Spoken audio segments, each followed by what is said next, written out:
Jamais de la vie, même pas en rêve.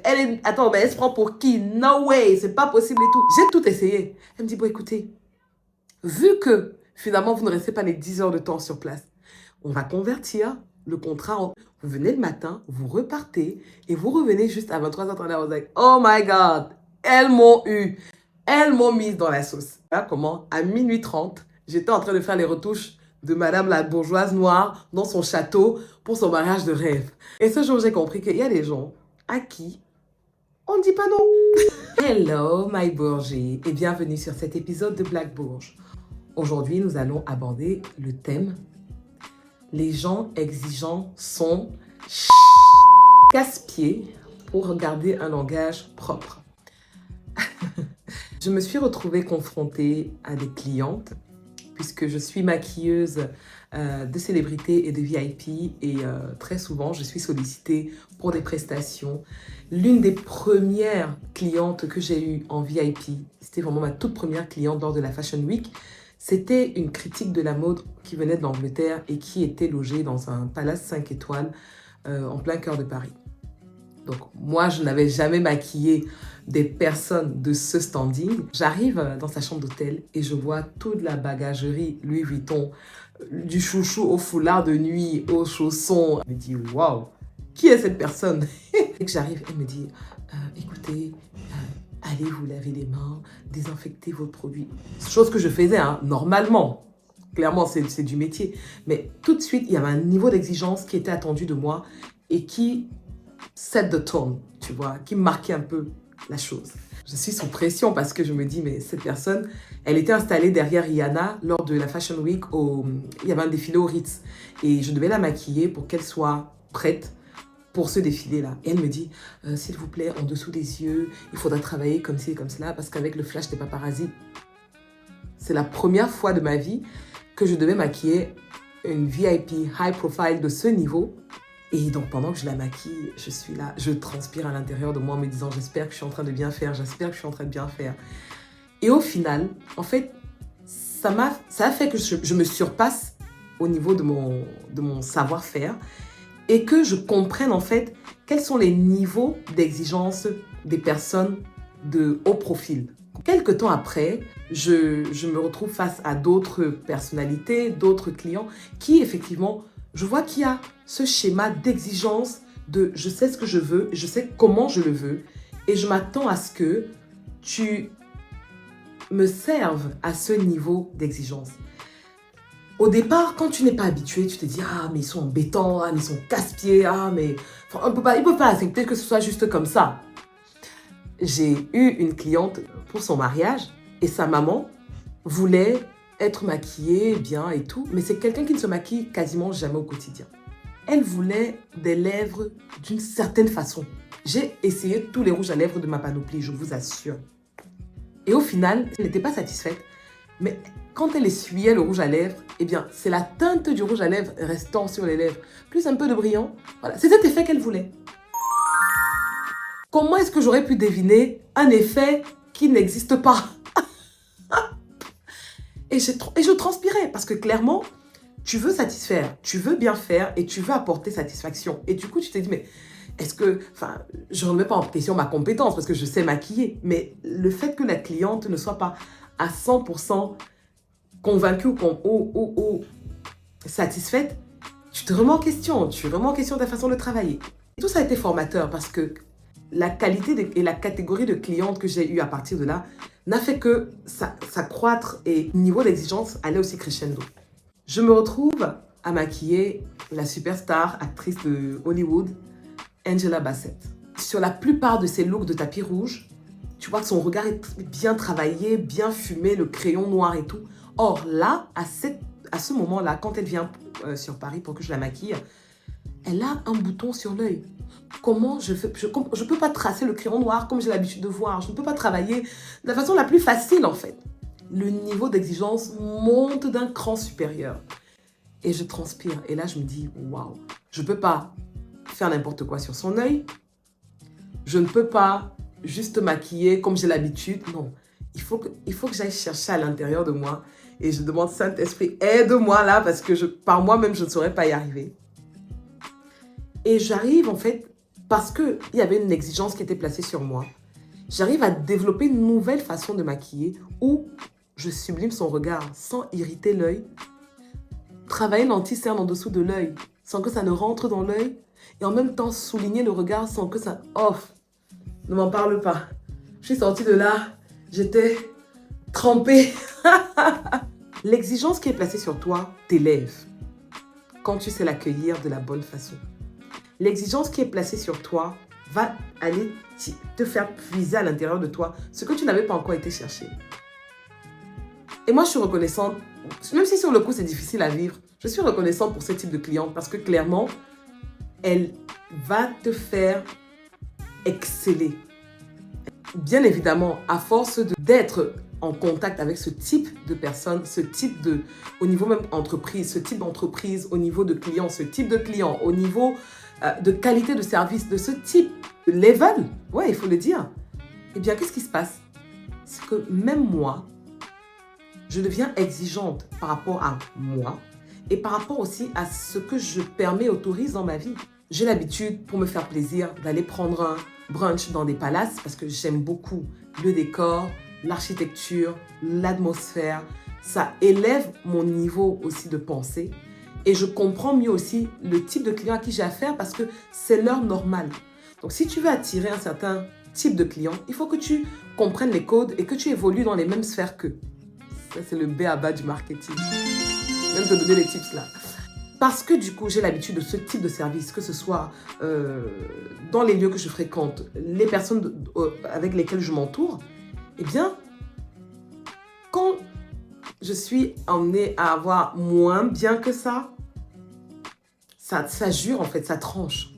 J'étais dans une petite cafétéria il y a quelques jours et j'ai commandé un gâteau et une barquette de frites pour mes enfants. Et la personne qui sert au comptoir, c'est une personne qui me connaît. Nous nous connaissons dans le privé. Et parce que du coup, elle était amenée à me servir, elle se disait « Oh, c'est Isabelle, bon, je vais la servir comme ça, comme une cliente lambda. » Sauf que moi, je suis habituée à une certaine qualité de service et un certain niveau d'exigence. Et je demande à la personne, est-ce que je pourrais avoir des frites plus chaudes? Parce qu'il m'avait déjà servi dans le plateau. Il me regarde en mode, mais qu'est-ce que tu demandes là en fait? Et je lui ai dit, oui, j'aimerais bien avoir des frites chaudes parce que celles-là, elles étaient sur le comptoir et vous les avez prises pour me servir. Il me dit, mais qu'est-ce que je vais faire de ces frites? Dans ma tête, je me dis, mais c'est pas mon problème. Moi, je suis une cliente, je paye, est-ce que je peux avoir des frites plus chaudes? Et la personne s'énerve parce que elle considère que comme elle me connaît dans le privé, il y a une certaine familiarité, donc je dois prendre ce qu'elle me donne de facto et je n'ai pas à demander plus parce que de toutes les façons, ce qu'elle me donne, elle considère que c'est bien comme ça. Mais moi, je veux de l'excellence. Et la personne s'énerve, mais littéralement. Elle me dit, écoute, je ne te sers pas. Je me dis, mais ok, what's going on here? Et au final, elle prend le plateau et elle va jeter tout à la poubelle. Je suis choquée, je me dis, mais non, pas besoin d'arriver jusque-là. Elle me dit, écoute, qu'est-ce que tu veux? Et là, le ton, vraiment, il devient corsé. Et je reste droite dans mes bottes et je garde le sourire et je lui dis, je voudrais un gâteau à l'ananas, 4 barquettes de frites et tant de boissons. Il va, tac, tac, chercher les choses et il me sert, il me met sur le plateau. Vraiment, je reste très calme. Je paye ma commande. Et je m'en vais en me disant, mais tout ça pour ça en fait. Si tu avais juste changé mes frites au départ, mais comme ton ego ne voulait pas descendre de son piédestal et avouer que effectivement c'est mon droit en tant que cliente de vouloir mieux, eh bien, on a fait tout un volcan dans un verre d'eau. Effectivement, les personnes exigeantes sont considérées par les autres comme des casse-pieds parce qu'elles viennent déranger leur médiocrité, elles viennent déranger leur statu quo, elles viennent déranger ce à quoi elles sont habituées, au strict minimum. Et peut-être que cette vidéo ne va pas plaire à tout le monde, mais clairement, ce n'est pas le but. L'autre expérience que j'ai eue, je sors de chez le coiffeur. Thank you. Merci pour les likes et les commentaires par rapport à ma coiffure, merci beaucoup. Et justement, je m'étais dit, je vais chez cette coiffeuse, comme j'ai une certaine visibilité sur ma page Instagram, d'habitude, quand je découvre des bons plans, je partage. Surtout que je m'adresse à un public qui, comme moi, aime les bonnes choses et veulent des bonnes choses. Et déjà, quand j'arrive, je vois que la coiffeuse n'est pas du tout à l'écoute. Parce que je lui demande des choses et elle ne me répond pas. Elle est au téléphone, elle parle sa langue maternelle au pays. C'est à peine si elle écoute ce que je lui dis. Je lui montre le modèle de coiffure. Déjà, je lui dis que je veux des mèches brésiliennes. Elle me dit, ah non, c'est pas possible de faire des tresses couchées avec des mèches brésiliennes. Et dans ma tête, je dis, si. Mais en fait, c'est parce que ça allait exiger d'elle une certaine habileté qu'elle ne voulait pas, en fait. Elle ne voulait pas se casser la tête. On essaye. Et je vois que c'est pas ça. Elle n'est pas en train de faire le modèle tel que je lui ai demandé. Mais comme je n'avais pas mes lunettes, parce que quand j'enlève mes lunettes, je vois quasiment rien. Eh bien, quand je mets mes lunettes, je lui dis, mais je ne voulais pas que les tresses soient toutes droites. Je voulais qu'elles soient un peu incurvées. Elle me dit, ah, mais moi, je ne peux pas le faire. Je dis, je voudrais des tresses courbées. Elle défait tout, mais tu vois qu'elle n'est pas contente. Et là, je me dis, mais entre toi et moi, qui doit être contente? Parce qu'à la fin de la journée, je suis la cliente. C'est moi qui viens te voir, je te paye pour un service parce que je veux un certain résultat. Si tu ne sais pas le faire, ok, dis-moi que tu ne sais pas le faire, mais ne me dis pas que c'est impossible. Parce que je sais aussi coiffer, donc tu ne peux pas me rouler dans la farine. Au final, l'expérience ne se déroule pas de la meilleure façon parce qu'elle est fermée à toute proposition, toute suggestion et toute conversation. Quand je lui pose des questions, elle ne me répond pas. Et là, je comprends que je suis dans un territoire qui est hostile. Ok, Isabelle, laisse-toi coiffer. Hopefully, la coiffure va te plaire. Mais est-ce que tu vas revenir ou pas? En termes de prix, c'était vraiment super abordable pour ce qu'elle a fait. Et je me suis dit, c'est vraiment dommage parce qu'on aurait pu faire les choses ensemble. Mais revenir, qu'elle me coiffe parce que franchement, la coiffure, on est d'accord ou pas? Elle est bien coiffée. J'ai rajouté mes petits bijoux, hein, c'était pas comme ça.